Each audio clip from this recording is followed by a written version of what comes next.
Welcome to the Deep Dive. We're the place you come to get past the headlines, stack up the sources, and really pull out those key nuggets of knowledge so you can feel truly well-informed. And today, we're digging into something that, well, it affects pretty much all of us, where we actually work and how that space shapes what we do. Exactly.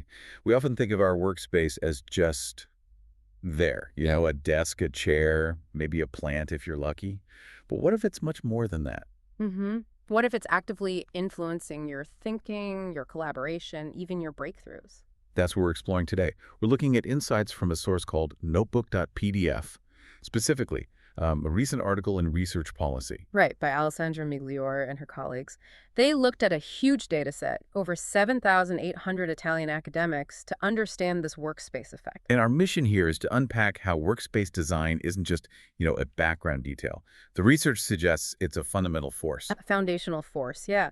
And it really challenges some common ideas about what makes the quote-unquote ideal place to work. So get ready for maybe a few surprises. Okay, so let's dive right in. The core idea here really flips the script, doesn't it? It absolutely does. We tend to think where I work is about preference, or maybe just logistics.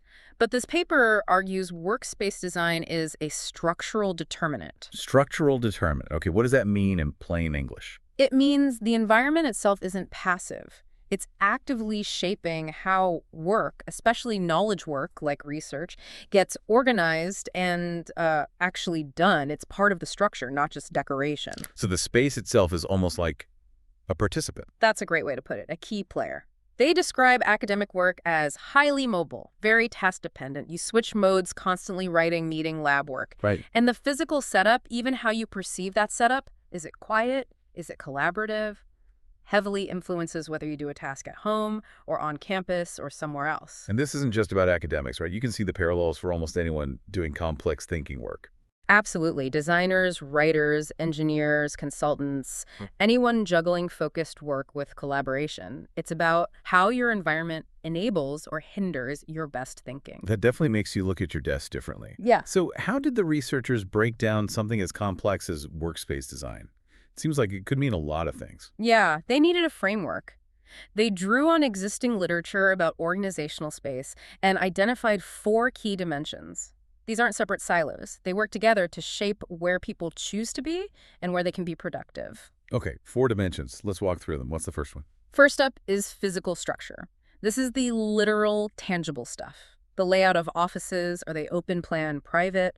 Crucially, the availability of specialized labs or equipment. Ah, so the things you physically need to do the job. Exactly. And even just the size of your personal workspace. For scientists and engineers, for instance, needing that $1 million microscope or wind tunnel basically anchors them to the university lab. You just can't replicate that at home. Makes sense. You can't exactly set up a particle accelerator in the garage. So that's the hard infrastructure. What's next? The second dimension is workplace arrangements. This gets into the more, let's say, qualitative aspects, how the space feels and functions. Okay. Things like privacy, a huge one. Can you actually concentrate? Ergonomics, is it comfortable? Is your chair killing your back? Environmental quality, light, air, noise levels? Yeah, I definitely feel more productive with good lighting and less background clatter. For sure. And even aesthetics play a role. Does the space feel, stimulating or just draining? These factors heavily influence your perception of whether a place is good for deep work. So if my university office is noisy and cramped, but my home study is quiet and comfy, then you're likely going to shift more of that focused work home, assuming the task allows it. Conversely, if the university offers, say, amazing soundproof pods or really ergonomic setups, that pulls you in. Got it. So structure, arrangements. What's number 3? Number 3 is simple but powerful. Distance. Basically the commute. How far is it? How painful is the journey? Ugh, the daily grind, a classic factor. Totally. A long or stressful commute makes working on-site less appealing, especially for tasks you could do remotely. That travel time often feels like lost time. It's a major factor in the hybrid work calculation for many. No kidding. Okay, that's 3. What's the final dimension? The fourth is spatial scale. This refers to how spread out the campus or office complex is. Is everything concentrated in one place, easy to walk between? Or is it dispersed, like different departments across town? Exactly. A concentrated campus makes it easier to quickly switch between, say, your office, a meeting room, the library, a lab. A dispersed setup adds friction to those transitions. So these four things, structure, arrangements, distance, scale, they all weave together to create the overall experience. Precisely, they interact. A great on-site lab structure might be negated by a terrible commute distance or poor private office arrangements. It's the combination that matters. Okay, this framework makes sense. But you mentioned a twist earlier, something that really shakes things up. Yes.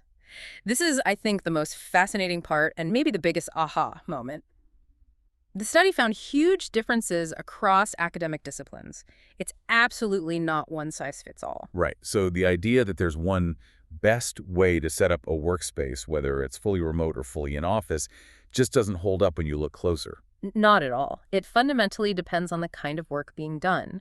What works brilliantly for a physicist might be terrible for a historian. Okay, tell us more. How does it vary? Well, let's take those lab-heavy fields, natural sciences, engineering, we touched on this. They need specialized equipment, often Yeah. expensive, often shared. Right, the anchors. Exactly. Plus, there's often a need for immediate hands-on collaboration, troubleshooting an experiment together, bouncing ideas off someone right there. The university or the lab becomes an indispensable hub. You need that physical co-presence. So they're pretty much tied to the physical site for a lot of their core work. What about fields on the other end of the spectrum? Think about the humanities or mathematics. What are their dominant tasks? Often, it's deep, solitary reading, thinking, writing. Lots of focus needed. Immense focus. For them, the home office often wins out. Why? Fewer interruptions, more control over the environment, potentially better quiet and privacy than a shared university office. It's about creating that bubble for deep cognitive work. That makes intuitive sense. Hmm. And where do fields like the social sciences fit in? They seem like they might need a bit of both. That's exactly what the study found. Social sciences often have a more hybrid profile. They need campus spaces, meeting rooms for interviews or focus groups, collaborative areas for team projects, libraries for archives. But they also have solo work. Right. Writing papers, analyzing survey data, coding qualitative interviews, tasks that often benefit from the quiet focus a home office can provide. So they often navigate between both spaces depending on the specific task at hand. So zooming out, what's the underlying principle here?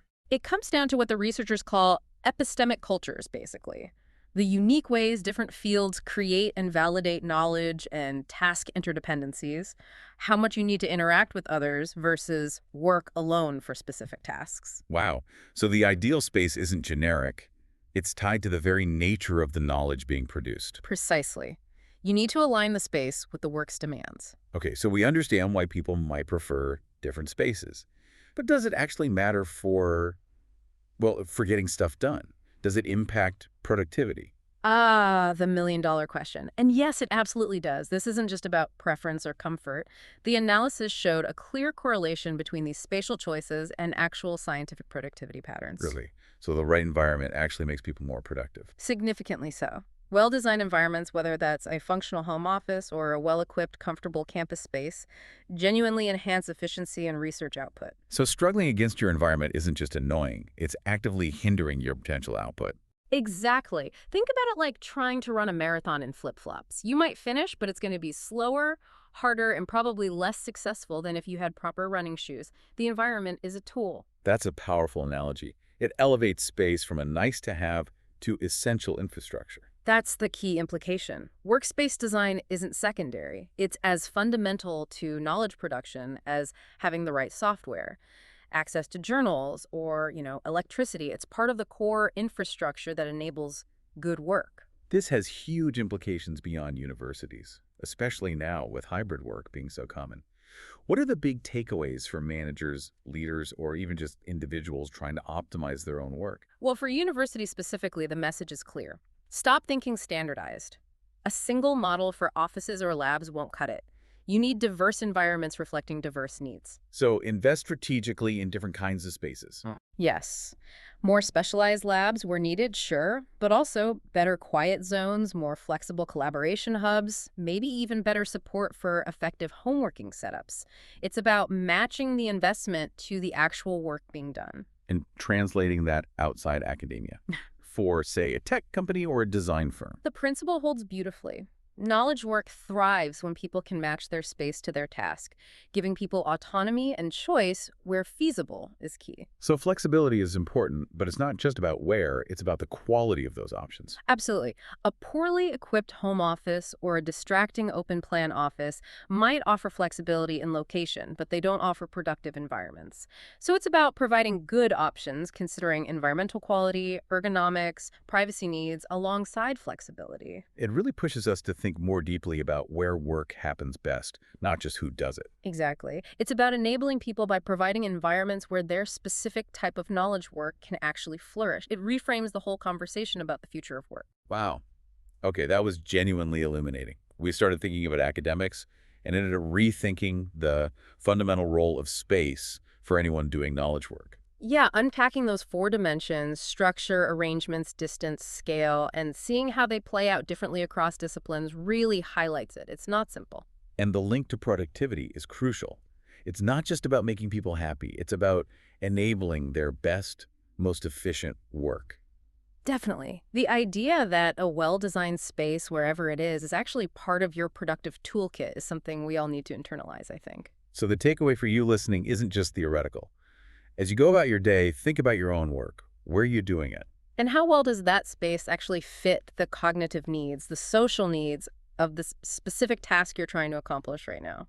Are you trying to collaborate intensely over a crackly video call when you need a whiteboard? Or trying to write a complex proposal amidst constant interruptions? It prompts a really critical question this research leaves us with. It's not just about who gets to create knowledge or do valuable work, but where are you truly enabled to do your best work?